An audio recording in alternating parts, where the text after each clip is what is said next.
नमस्ते। नमस्ते। कैसे हैं? जोरदार ताली आवाज के साथ। मेरा नाम कामेश्वर प्रसाद दरदिया है। मैं अंबिकापुर मिशन अस्पताल के पास से आता हूं और पेशे से वकील हूं जिला सत्र न्यायालय में। और मेरा स्वास्थ्य लगभग 25 सालों से और कुछ चीज़ों में 30 सालों से मैं बहुत परेशान रहा हूँ। और जॉइंट पेन की जो मेजर प्रॉब्लम थी वो करीब 1990 से था। और IBS का शिकायत मेरे को है, इरिटेबल बावेल सिंड्रोम जिसको कहा जाता है। और इससे मैं ज़्यादातर परेशान 25 सालों से हूँ। मैं स्टूडेंट लाइफ से ही इस बीमारी से परेशान रहा और जहाँ जहाँ गया वहाँ वहाँ इसका इलाज करता रहा, लेकिन कोई भी निदान नहीं मिला। और मैं इसके इलाज में बिलासपुर, रायपुर, जबलपुर और नागपुर जहाँ तक मेरा क्षमता बना वहाँ पर इलाज कराया। और बहुत लंबे समय से पहला मैं इसके इलाज के लिए 1996 में मैं जबलपुर गया था और भोपाल भी गया था। तो कहने का मतलब ये है कि कहीं से भी रिलीफ नहीं मिला। और इरिटेबल बावेल सिंड्रोम के बारे में थोड़ा सा बता दूं, ये है कि चूँकि हम जो घटनाएं मेरे जीवन के साथ जो बीमारी की कड़ी थी उसको जोड़कर बता रहा हूँ। इसको अब मैं देखता हूँ कि शुरुआत कब हुआ और इस तरह से मेजर प्रॉब्लम कब हुआ। तो 1981 में क्लास 4 में मैं पढ़ रहा था, तो स्कूल में जाता था तो मेरे को कभी भी शौच लग जाता था और मेरे को स्कूल छोड़ के जाना पड़ता था। फिर उसके बाद अभी भुला जाता था। लेकिन जैसे जैसे उम्र बढ़ता गया वैसे वैसे इसकी क्रम जो है वो थोड़ा थोड़ा बढ़ती रही। और जब 8वीं 9वीं पढ़ने लगा, लगभग 85-86 की बात है, मैं कभी भी दूध खाता था तो मेरे को बीच बीच में पेट उड़ाने लगता था और यह कि बीच बीच में जाना पड़ता था। साइकिल से जाता था तो रुक रुक के मेरे को शौच जाना पड़ता था। ये क्रम धीरे धीरे बढ़ता रहा। जब वाड्रफनगर पढ़ने आया तो उस समय भी पहले से कुछ ज़्यादा बढ़ गया। दवा लेता था लेकिन थोड़ा बहुत कंट्रोल हो जाता था, लेकिन वैसा कोई असर नहीं पड़ता था। 1990 में जब मैं 12वीं पढ़ रहा था उस समय मेरा जॉइंट पेन प्रारंभ हुआ।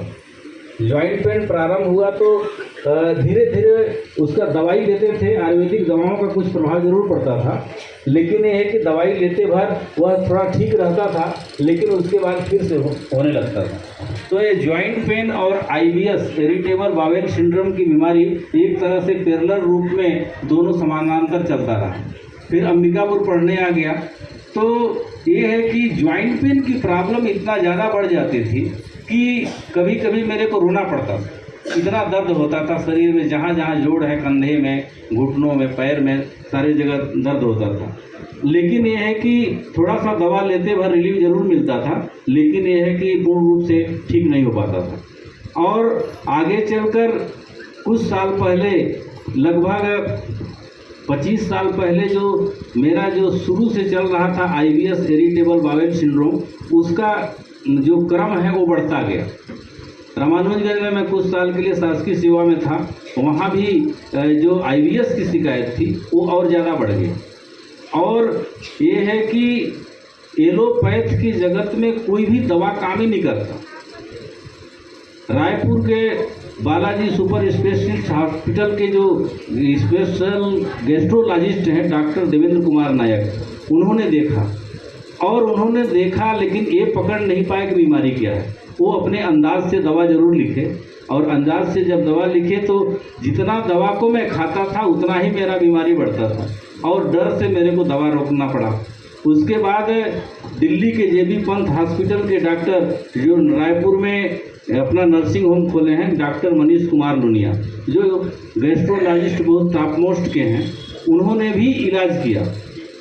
और उन्होंने जब इलाज किया तो वो एंडोस्कोपी किए, लेकिन कुछ भी नहीं मिला। फिर क्या है कि उन्होंने दवा लिखा और दवा लिखा तो उनका भी दवा चलाने लगे तो और ज़्यादा प्रॉब्लम होता था। अभी तक तो मैं प्रॉब्लम बताया ही नहीं कि IBS इरिटेबल बावेल सिंड्रोम में होता क्या है। अब मैं बता रहा हूँ। होता ये है कि मेरे पेट में जो पाचन शक्ति है वो क्षीण हो चुकी है। भोजन करने से वो पच नहीं पाता था, इसके वजह से एसिडिटी होता था या अम्ल या जो भी कुछ है, और पेट साफ नहीं होता था, और 2 दिन 3 दिन तक कई बार पेट साफ नहीं होता, जिसके वजह से खा नहीं पाते थे और पचता नहीं है। तो जिस तरह से कोई नाली में अगर पानी बहता नहीं है तो वहाँ पर ये है कि पानी जमा हो जाता था और हो जाता है, उसी तरह से पेट में जब भोजन पचता नहीं है तो वो एक तरह से जमा होने लगता है, पचने की जगह पर सड़ता है, यदि ये कहा जाए तो कोई अतिशयोक्ति नहीं। और ये है कि उससे गैस भी उल्टा सीधा होता था और भूख भी नहीं लगता था, बहुत सारी प्रॉब्लम है। तो इससे क्या होता था कि 2 दिन 3 दिन तक हमारा पेट साफ नहीं होता और उसके बाद वो इकट्ठा होते रहता, तो कभी बहुत ज़्यादा कड़ा होता था लेटरिन, और कड़ा होने से छिला भी जाता था, ब्लड भी जाता था, और कभी कभी क्या है कि वो दस्त के रूप में होता था, और ये इतना ज़्यादा मेजर रूप ले लिया कि अगर 8-10 बार किसी को हो जाए तो वीकनेस इतना हो जाता है कि संभलना मुश्किल। लेकिन मैं गिनती किया हूँ, रात भर में 42 बार, 40 बार, 38 बार जाता था, रात भर में सो नहीं पाता था। और यदि वीकनेस के वजह से 2 मिनट के लिए आंखें बंद हो जाती थी तो कब दस्त पड़ जाता था होने के बाद पता चलता, चाहे ठंडी हो, गर्मी हो, चाहे बरसात हो, कोई माह, इस दौर से हम गुजरते थे। ये बहुत परेशानियां थी, क्योंकि ये सबसे बड़ा परेशानी थी।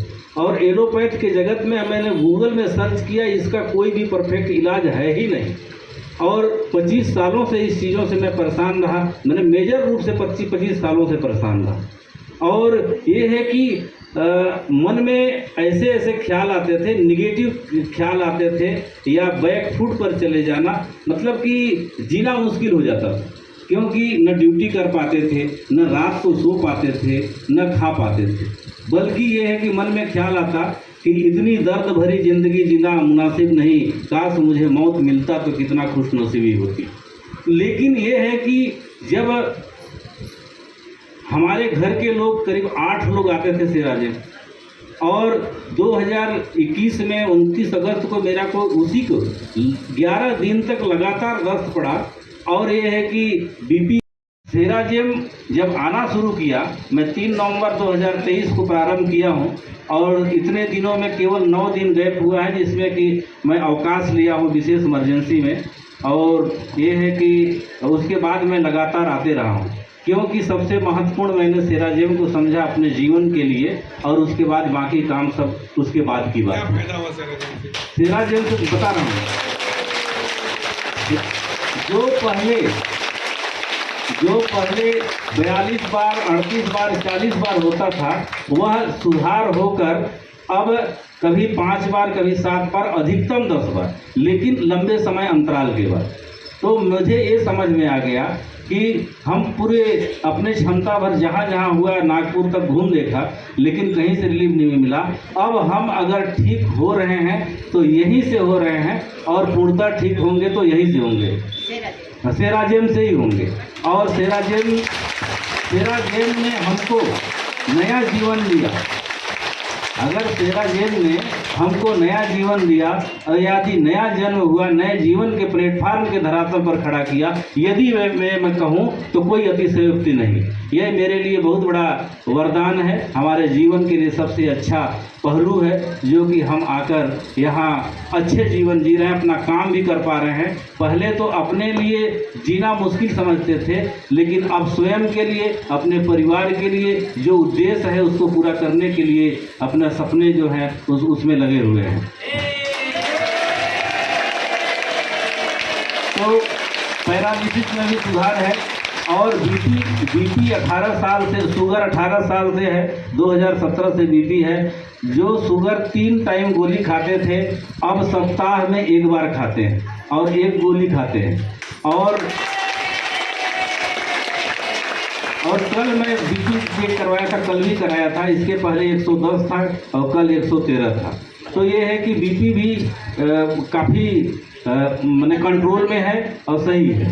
तो अंत में मैं इतना ही कह सकता हूँ कि ज़िंदगी में जो मिल सके सुकून, जो अर्ज करते हैं उसे दुआ कहते हैं।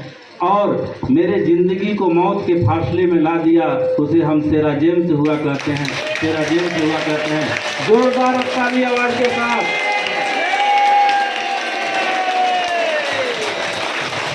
और थायराइड कई सालों से 2013 से था और 90 दिन का मैं कई बार दवा खा चुका हूँ, लेकिन जब से सेराजेम आ रहा हूँ 3 बार हमने चेक कराया।